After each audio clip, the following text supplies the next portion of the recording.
औज़ुबिल्लाहि मिनश्शैतानिर्रजीम बिस्मिल्लाहिर्रहमानिर्रहीम। अस्सलाम वालेकुम नाज़रीन, अशरफ आसमी एडवोकेट आपकी खिदमत में हाज़िर।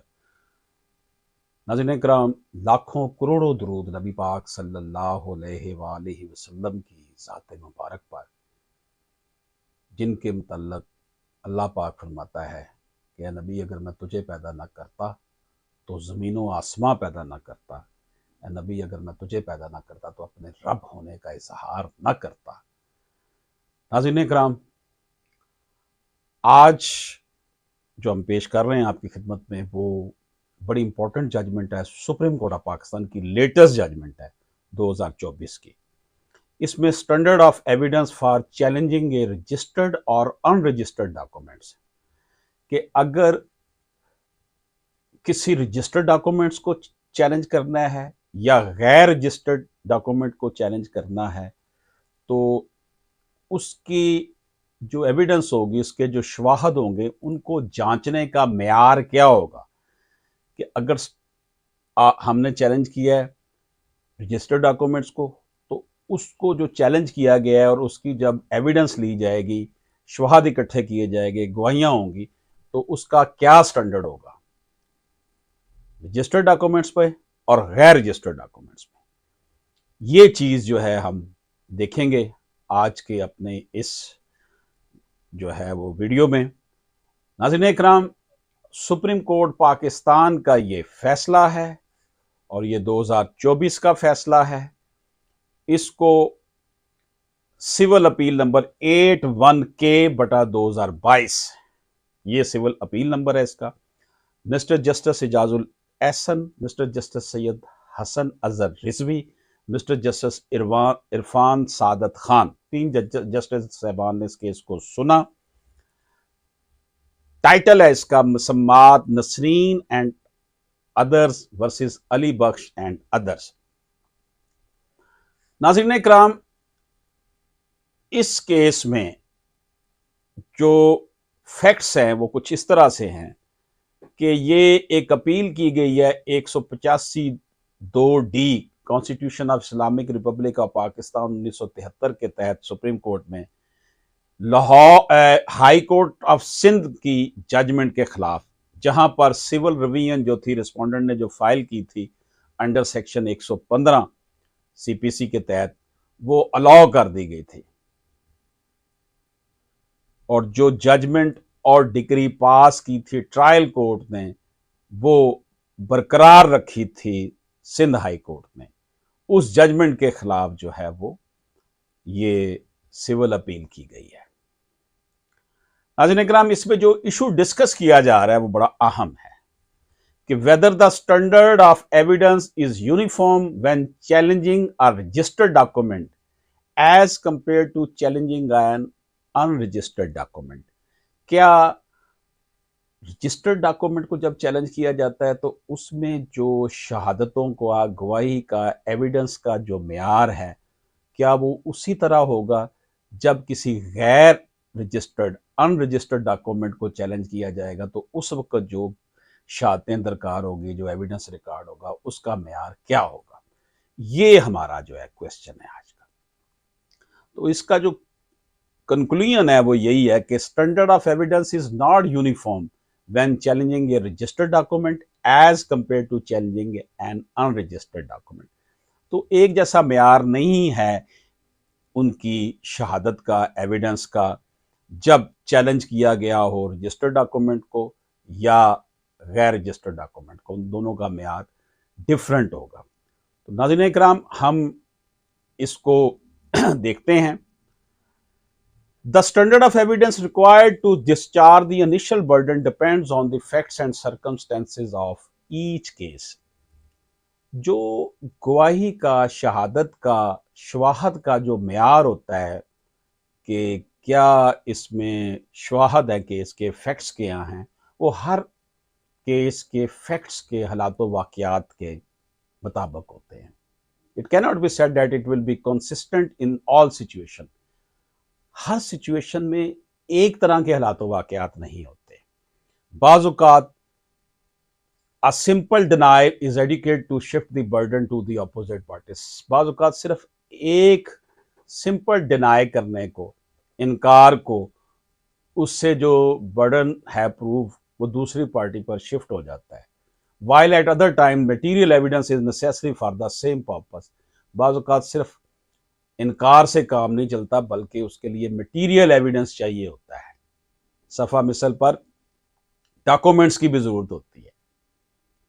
Therefore, the standard of evidence is not uniform when challenging a registered document as compared to challenging an unregistered document. बस जब रजिस्टर्ड डॉक्यूमेंट को चैलेंज किया गया हो तो वहां पर जो एविडेंस का मेयार है, शहादत का मेयार है, वो उस तरह का नहीं होगा जिस तरह के अनरजिस्टर्ड डॉक्यूमेंट्स को जब चैलेंज किया जाए तो वहां पर जो एविडेंस का मेयार होगा। It has been observe that in disputes relating to registered document, a common misconception may arise when an executant attempts to dispute the validity of the document through mere denial. आमतौर पर यही समझा जाता है registered document के मतलब कि अगर जिसके ऊपर जिसने एग्जीक्यूट किया है अगर वो डिनाई कर देता है कि जी नहीं ये तो मैंने डॉक्यूमेंट मेरा है ही नहीं या मेरी तरफ से जारी नहीं हुआ, तो समझा जाएगा कि जनाब ये ऐसा वाकई ये सही बात है। तो ऐसी बात नहीं है। It is essential to emphasize that the act of registration is not a perfunctory formality but rather are deliberate and legal and legally binding process.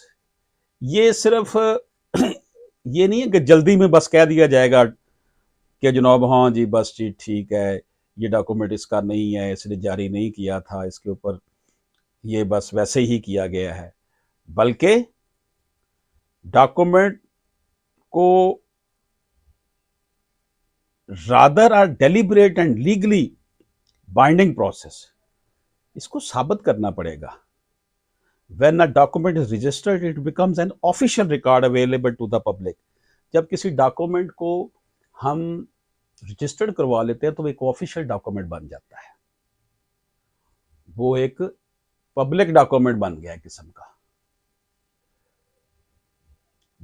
This adds credibility to the authenticity and legal purpose of the transaction. ये किस्म की transaction का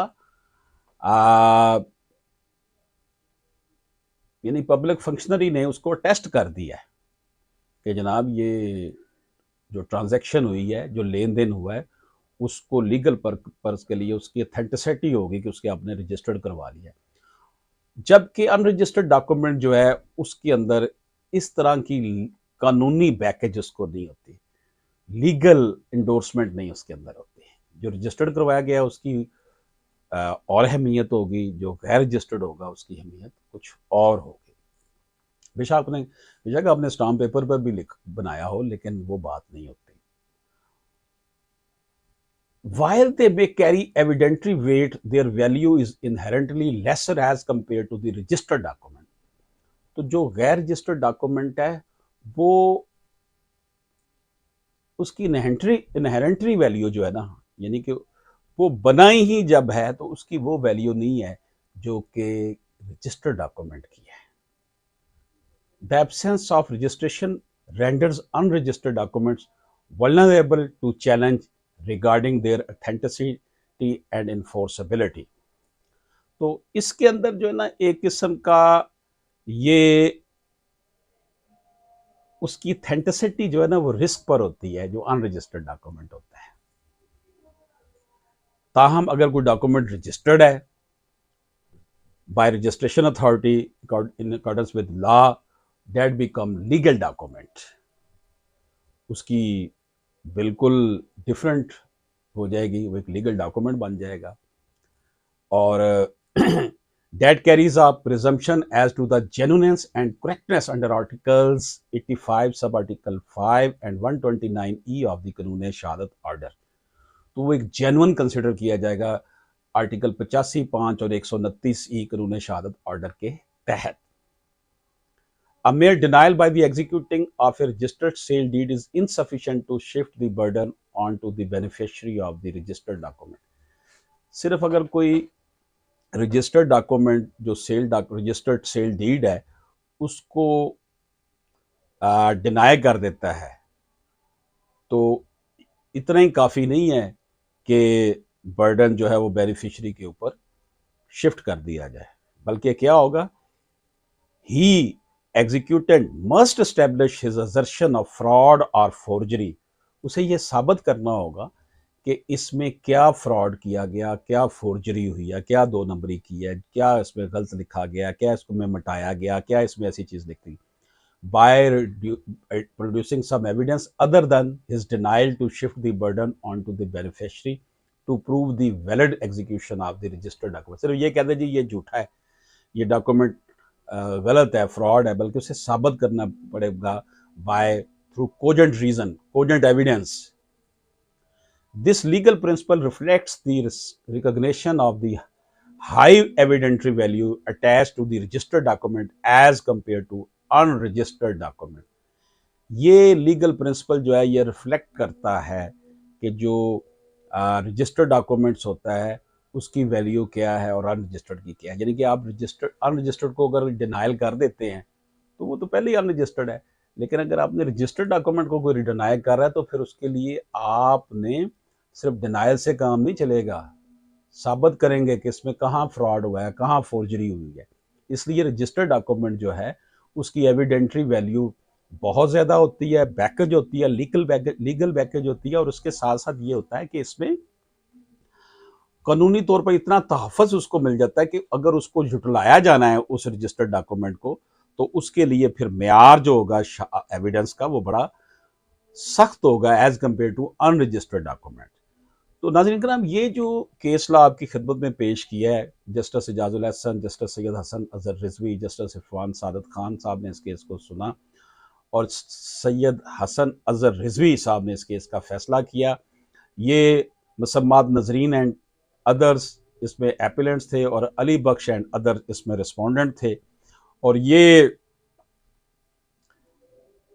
इसमें जो मामलात थे वो ज़मीन के हवाले से, ऑनर्स ऑफ लैंड के हवाले से के थे कि जनाब लीज़ की थी ज़मीन, लीज़ के दौरान ही किसी पार्टी ने उसको जैली डॉक्यूमेंट्स के ज़रिए जो है ना उसको अपने नाम करवा लिया। इसका ये फैसला था। इस केस में 14 सफ़ात पर मुश्तमिल ये फैसला honourable supreme court of Pakistan ने लिखा किया हसन रिजवी साहब ने, और इस फैसले में इस अपील को जो है वो डिसमिस कर दिया गया था।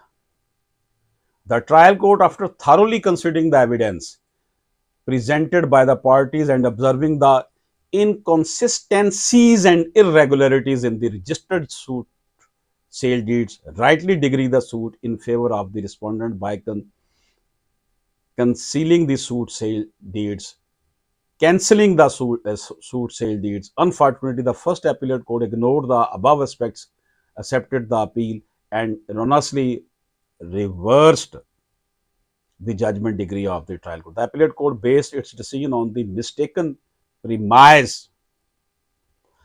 तो ये इस केस में जो चीज़ शुबहत थे वो यही थे कि जो रजिस्टर्ड डॉक्यूमेंट और अनरजिस्टर्ड डॉक्यूमेंट्स को जांचने का जो मेयार है, अनरजिस्टर्ड डॉक्यूमेंट और रजिस्टर्ड डॉक्यूमेंट्स की सेहत का जो उसके सही होने का जो मेयार है वो एक जैसा नहीं है।